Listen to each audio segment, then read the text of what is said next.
तो normal delivery नहीं होगी, तेरा सिजेरियन होगा, क्योंकि तुम डॉक्टर्स दूसरों का पेट काटते हो और उनसे पैसे कमाते हो, तो तुम खुद भी तो फील करो कि क्या होता है ये सब। तो मेरी वाइफ रोने लगी, तो गुरुजी मैं बोले नहीं जाओ यहाँ से।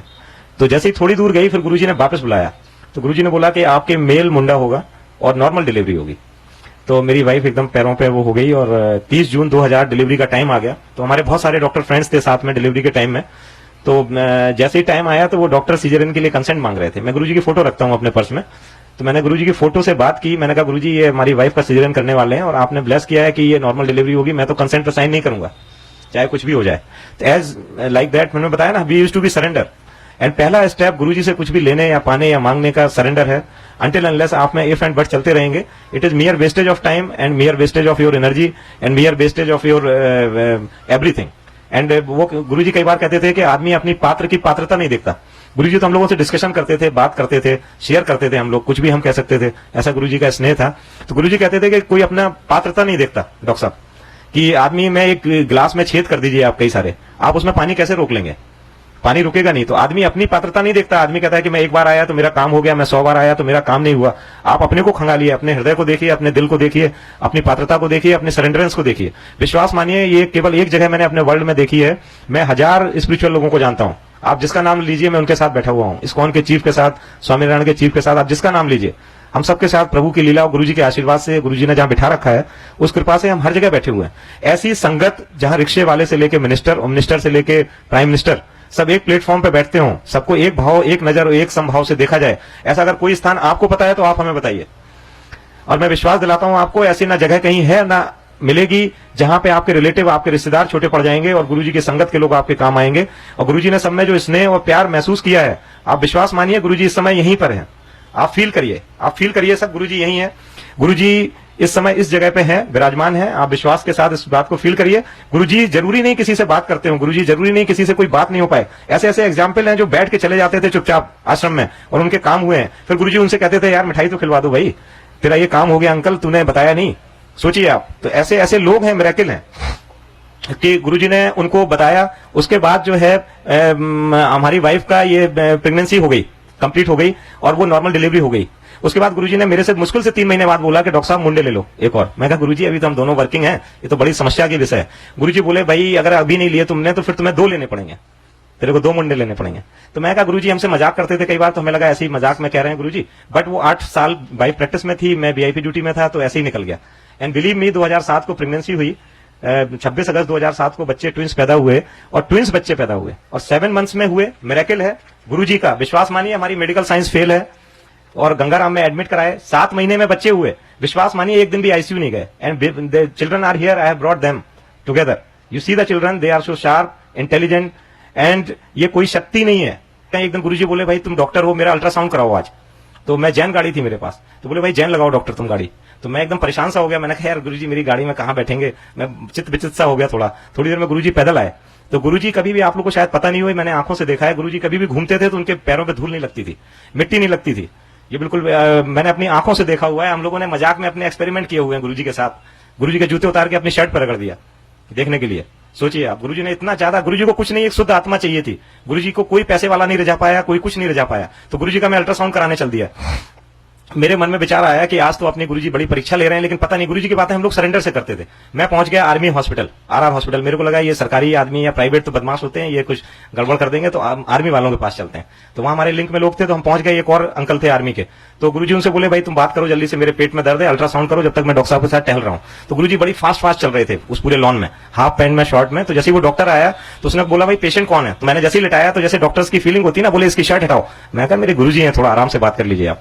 तो जैसे ही गुरुजी ने शर्ट उठाने के लिए उसने बोला, गुरुजी ने बोला कि कुंडी लगाओ डॉक्टर साहब। तो जिस रूम में हम लोग थे उसमें कुंडी लगा दी मैंने। और जैसे ही गुरुजी ने, सुनने वाली बात है, जैसे ही गुरुजी ने शर्ट हटाई वो पूरा रूम फ्रेग्रेंस में आ गया। और गुरुजी उठे और गुरुजी ने बोला कि भाई तू मेरा क्या अल्ट्रासाउंड करेगा, मैं तेरा स्कैन करने आया हूं आज। तू तो अभी वाइफ से लड़ाई करके आ रहा है, तेरे 2 बच्चे हैं, वो तेरी सुनते नहीं है। वो रोने लगा। तो गुरुजी बोले भाई दरवाजा खोलो। तो वो बोला कि नहीं गुरुजी दरवाजा बंद कर लीजिए, अभी हमारे सब ब्रिगेडियर सुन रहे हैं। तो गुरुजी बोले कि मैं तुम्हें ब्लेस करने आया हूं, तुम इतने भाव प्रिय हो कि हमें यहाँ आना पड़ा और डॉक्टर साहब को माध्यम बनाना पड़ा। गुरुजी बोले कि भाई चलते हैं वहां पे, क्या नाम है, संगत में आना तुम। तो गुरुजी बोले भाई डॉक्टर साहब ब्लड शुगर और करा दो, कभी कभी चक्कर आ जाता है। मैं कहा गुरुजी चलते हैं, अब नहीं कराते हैं। तो वो उसको ब्लड शुगर वाले को बुलाया जी, तो उसने ब्लड शुगर लिया तो वो आया 28। मैं था, दूसरे डॉक्टर थे और वो बेचारा लैब टेक्नीशियन को लगा कि ब्लड कहीं मिक्स हो गया, तो वो बेचारा बड़ी देर नहीं आया, तो उन्होंने बोला कि डॉक्टर साहब देख के आओ क्या चक्कर है। तो वो बेचारा परेशान था लैब टेक्नीशियन, 28 ब्लड शुगर था, जो कि सर्वाइव ही नहीं करता हमारी मेडिकल साइंस में आदमी। तो वो बोला जी कुछ सैंपल गिर गया था इसलिए दोबारा दे देते हैं। तो गुरुजी को प्रिक कर रहा था, दर्द अपने हो रहा था। हमने कहा यार अब हो गया गुरुजी, हो गया, सब सही है बिल्कुल। गुरुजी बोले नहीं भाई, लें भाई, दोबारा लें सैंपल। गुरुजी को प्रिक किया उसने और वो सैंपल लेके गया। अब ब्लड शुगर आ गया 22 और हम लोग फिर घूम रहे थे। गुरुजी बोले भाई डॉक्टर आज आइसक्रीम खिलानी पड़ेगी, देखो ब्लड शुगर कम आ गया। मैं कहा जी आइसक्रीम खाएंगे आज, क्या नाम है, इंडिया गेट पे। दोबारा किया तो 22 आ गया। तो जो वो व्यक्ति था लैब टेक्नीशियन, उसका भाव चेंज हो गया। वो चीज उस समय वक्त और परिवेश की बात थी और वो एकदम रोने लगा बुरी तरह। बोला जी मैं आपका ब्लड शुगर नहीं कर सकता, मैं इतना सीनियर टेक्नीशियन हूं यहाँ का, आर्मी हॉस्पिटल में मैंने अपनी जिंदगी गंवा दी, मैं अपनी साइकिल से चल रहा हूं, मैंने 1 रुपए की चोरी नहीं की और मेरे से आज ये सैंपल नहीं हुआ, इसका मतलब ये सैंपल हो नहीं सकता। रोने लगा। तो गुरुजी ने उसको सीने से लगा लिया। गुरुजी ने बोला कि आज के बाद तुम साइकिल से नहीं चलोगे, अब जब भी मेरे आश्रम आओगे तुम्हारे पास कार होगी और तुम्हारे दोनों बच्चे जो हैं वो एक डॉक्टर और एक इंजीनियर बनेगा, और आज के बाद तुम्हारी इस वक्त के बाद ये तुम्हारी चीजें सब खत्म है। और विश्वास मानिए गुरुजी ने उसे 15 दिन बाद बुलाया था और विश्वास मान के चलिए आप, 15 दिन के पहले उसको कोई उसका पीएफ का पैसा फंसा हुआ था वो मिल गया और उसके बाद वो कार से अपने बच्चों के साथ गुरुजी के आश्रम आया और गुरुजी उसके बाद उसके दोनों बच्चों का सिलेक्शन हुआ। और वो बेचारा जो है, मतलब जब गुरुजी के यहाँ आता था तो वो गुरुजी के ऐसे गिर पड़ता था, क्योंकि उसका भाव कोई नहीं समझ सकता। जो हम लोग 2-3 लोगों ने देखा था सिर्फ वो समझ सकता था। एक उमेश सहगल जी थे आईएएस दिल्ली में, तो वो चीफ सेक्रेटरी गुरुजी ना संगत से जैसे कार्ड ले लेते थे। सपोज मेरे यहाँ किसी की मैरिज है तो 100 कार्ड रखवा लेते थे गुरुजी और लिख देते थे भाई doctor Anil Agarwal, doctor to chief minister रहना है, कुछ भी ऐसे। तो उसको लिख दिया chief secretary government of Delhi NCT. तो वो आया, एकदम बहुत ऑनेस्ट आदमी था। बोला जी मैं तो अभी सेक्रेटरी हूँ जी, मैं तो आऊंगा नहीं इस शादी में। तो जैसे सपोज 1 मई को शादी थी और 15 अप्रैल को गुरुजी ने कार्ड दिया। गुरुजी ने ऐसे कार्ड देखा, बोले हाँ ये तो लिख तो गया गलत, बोले लेकिन मैं काटूंगा नहीं। तो बोला साहब मैं आऊंगा नहीं, मैं पक्का आईएएस हूं, मैं अगर ये तो मेरे कार्ड है नहीं तो मैं आऊंगा नहीं। गुरुजी बोले कोई नहीं, रख लेंगे। विश्वास मानिए 30 अप्रैल को उसका प्रमोशन हो गया।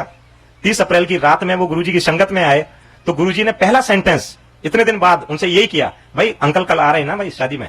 वो उनका आदमी का, आप सोचिए ये क्या है, कोई मजाक नहीं चल रहा है, ये कोई बातें नहीं चल रही हैं कि हमने कह दिया कि इसके लड़का हो जाएगा, इसका ये हो जाएगा। ये कोई शक्तियां काम कर रही हैं। उन शक्तियों को अपने साथ लेना एक बड़ी ताज्जुब और उसकी बात है। वाजपेयी जी के एपीएस थे मेनन, वो आते थे उनके साथ गुरुजी के साथ, तो वो उनका कोई एयर क्रैश में वो कॉलर नेक सर्वाइकल प्रॉब्लम हो गई थी, तो वो सर्वाइकल कॉलर लगाते थे। तो गुरुजी ने बोला भाई डॉक्टर देखो जरा सा इसको क्या दिक्कत है। तो मैंने कहा मैं आपके सामने क्या देखूंगा। गुरुजी बोले नहीं हाथ लगाइए इसको आप जरा ऐसे। गुरुजी किसी के माध्यम से कुछ कराते थे कई बार, तो मैंने ऐसे हाथ लगाया। गुरुजी बोले इसकी कॉलर हटा दो। मैं कहा जी गुरुजी इसको तो मैं जानता हूँ 15 साल से इनको सर्वाइकल प्रॉब्लम। बोले गुरुजी हटाओ, ये नाटक कर रहा है ये। और मैंने ऐसे कॉलर लेके, पता नहीं गुरुजी करवा रहे थे, ऐसे कॉलर गुरुजी ने फेंकी और वो मनन साहब हिल गए, रोने लगे। बोले अरे मैं तो मर जाऊंगा, मेरी डॉक्टर साहब क्या करवा दिया आपने। तो गुरुजी बोले भाई उठा लो, भाई उठाओ, लगाओ उसे, तुम्हारी चीज है तुम उठाओ लगाओ। तो जैसे ही वो उठाने लगे तो जैसे ही बांध रहे थे तो गुरुजी ने बोला अरे भाई देखो तो जरूरत है कि नहीं। वो पहली बार आए थे मेरे साथ, तो बोले देखो तो जरूरत है कि नहीं। तो उन्होंने बाएं घुमाया, दाएं घुमाया, ऊपर नीचे। तो गुरुजी बोले फिर क्यों लोगों को बेवकूफ बना रहे हो। तो गुरुजी के साथ, इसी के साथ मैं विश्राम, और गुरुजी को बहुत बहुत सबका आशीर्वाद हो, ऐसी मैं सबके लिए दिल से दुआ कर रहा हूं। और आप विश्वास मानिए जो भी आए हुए हैं आप सब कुछ ना कुछ लेके जा। बोलो गुरुजी।